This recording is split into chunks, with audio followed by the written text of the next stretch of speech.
Ora, sul tema dell'autonomia, l'autonomia per me non è assolutamente dimenticata. L'autonomia, una volta che è stato celebrato il referendum, ha rotto un argine, è un processo dal quale non si può più tornare indietro.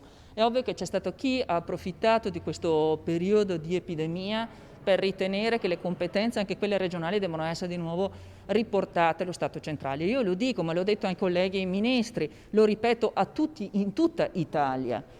Se in questa fase di epidemia, visto quello che è accaduto, se la competenza fosse stata centrale dello Stato, cosa sarebbe successo?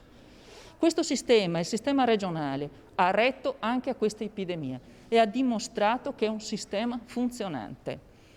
E io ho parlato con la ministra Gelmini, abbiamo parlato del tema dell'autonomia differenziata, è ovvio che questo governo nasce come un governo sull'emergenza sanitaria.